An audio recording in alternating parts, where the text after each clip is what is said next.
Selamat datang di channel Jagat Edukasi. Pada kali ini kita akan membahas rangkuman materi IPA kelas 9 kurikulum 2013 bab 1. Nah, pada bab 1 ini kita akan membahas sistem reproduksi manusia. Oke. Nah, sebelum kita mulai, jangan lupa klik tombol subscribe dan bagikan video ini ke teman-teman kamu yang lagi belajar. Oke. Nah, mari kita mulai.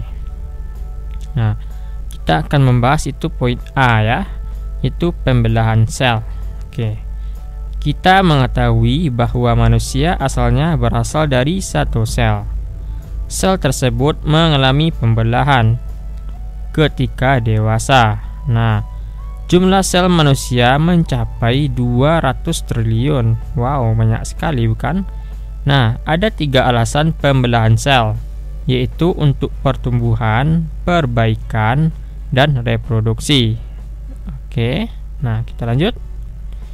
Alasan pertama yaitu sel mengalami pembelahan adalah untuk pertumbuhan. Nah, makhluk hidup dapat tumbuh karena sel-selnya bertambah banyak. Nah, semakin banyak sel dalam suatu makhluk hidup, maka semakin besar pula ukuran makhluk hidup tersebut.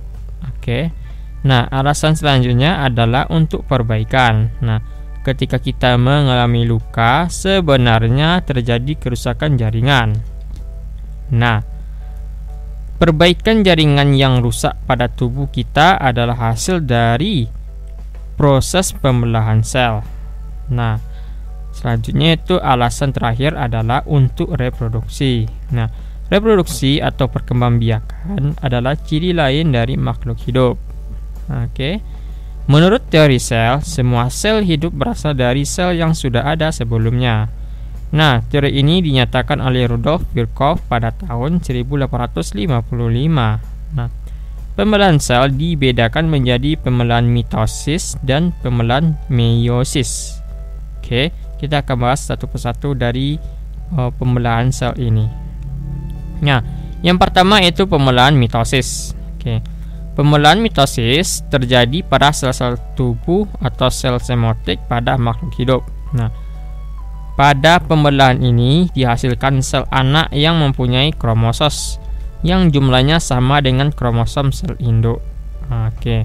Nah, pembelahan mitosis merupakan tipe pembelahan sel yang menghasilkan 2 sel anakan. Anakan tersebut mempunyai karakter identik sejarah genetik dengan sel induk. Nah, artinya, kedua sel anakan yang terbentuk mempunyai susunan genetika yang sama, termasuk sama dalam jumlah kromosom dengan induknya. Oke. Jumlah kromosom yang dimiliki sel anakan adalah 2N atau disebut dengan diploid. Oke. Sel diploid adalah sel-sel yang kromosomnya berpasangan atau 2N. Pembelahan mitosis merupakan proses yang berkesinambungan yang terjadi atas 4 fase pembelahan, yaitu profase, metafase, anafase, dan telofase. Oke. Pada tahap akhir dari pembelahan mitosis yaitu telofase, umumnya diikuti dengan pembelahan sitoplasma yang disebut dengan sitokinesis. Nah, perhatikan gambar di gambar ini ya, yaitu ada proses profase, metafase, anafase, dan telofase. Yang mana telofase ini dia tuh berpisah ya, atau dia tuh membelah, bisa lihat. Nah, oke, fase-fase pembelahan mitosis ya, dan ciri setiap fase pembelahan. Oke, bisa diperhatikan gambarnya berikut tersebut. Nah, kita lanjut. Yang kedua itu pembelahan meiosis. Pembelahan meiosis adalah pembelahan sel yang menghasilkan 4 sel anakan yang masing-masing sel anakan hanya memiliki separuh dari jumlah kromosom sel induk. Nah, jumlah kromosom yang dimiliki sel anakan adalah N atau disebut dengan haploid. Nah, meiosis disebut juga pembelahan reduksi. Nah, kira-kira seperti ini ya, sel diploid ya. Ada profase, metafase, anafase, telofase. Oke. Ada juga profase 2, profase 2, dan ada itu pembelahnya, dia tuh langsung berbelah. Jadi satu dia membelah lagi dua, dua itu membelah lagi ke yang lain. Oke, jadi dia tuh belah membelah. Oke, bisa lihat. Oke, di situ adalah sel haploid ya. Sel haploid ini setelah dia berbelah jadi dua, belahnya itu belah lagi. Oke, seperti itu. Bisa lihat. Nah, dia mengalami profase 2 lagi, metafase 2, anafase dan telofase 2. Oke. Sedangkan sel diploid itu profase 1 ya sampai telofase 1. Oke. Lanjut. Nah, yang B-nya itu struktur dan fungsi sistem reproduksi pada manusia. Oke. Kita akan membahas satu persatu ya. Yang pertama itu organ reproduksi pada pria. Oke. Alat reproduksi alat kelamin pada pria dapat dibedakan menjadi alat kelamin luar dan alat kelamin dalam. Oke. Alat kelamin luar terbagi menjadi dua bagian, yaitu penis dan skrotum. Nah, penis berfungsi sebagai saluran kencing atau urin dan sebagai saluran sperma. Nah, penis terbentuk dari otot dan tidak mengandung tulang. Pada ujung penis terdapat struktur seperti lipatan kulit yang disebut dengan kulup atau prepuce atau prepuce. Skrotum merupakan lipatan-lipatan kulit pada testis. Nah, oke, kita lanjut. Sedangkan pada alat kelamin dalam terbagi menjadi 4 ya, yaitu testis, saluran sperma, uretra, dan kelenjar reproduksi. Oke. Testis merupakan organ reproduksi yang berbentuk bulat telur berjumlah 2 buah atau sepasang dan terdapat dalam skrotum. Nah, testis menghasilkan sperma atau sel kelamin jantan dan hormon testosteron.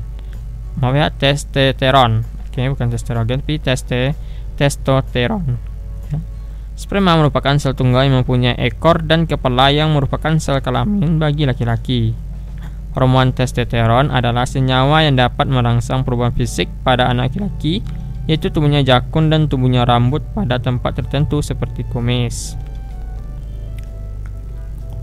Saluran sperma atau epididymis. Nah, merupakan saluran keluar sperma dari testis. Sperma akan bergerak menuju saluran berikutnya, yaitu vas deferens. Nah, uretra merupakan saluran akhir tempat keluarnya air kencing atau urin. Selain fungsinya sebagai keluar urin, uretra juga tempat terakhir keluarnya sperma.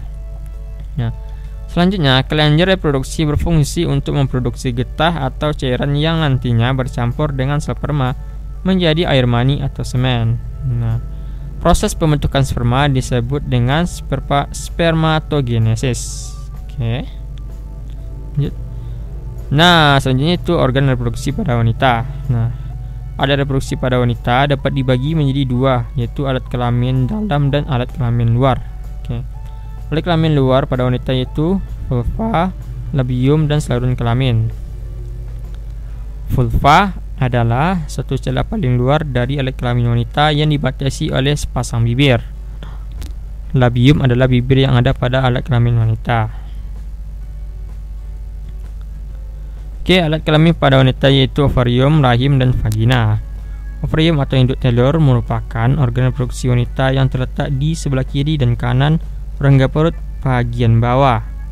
Di dalam ovarium terdapat kumpulan sel yang disebut dengan folikel. Nah, proses pelepasan sel telur yang telah matang dilepaskan oleh ovarium disebut dengan ovulasi.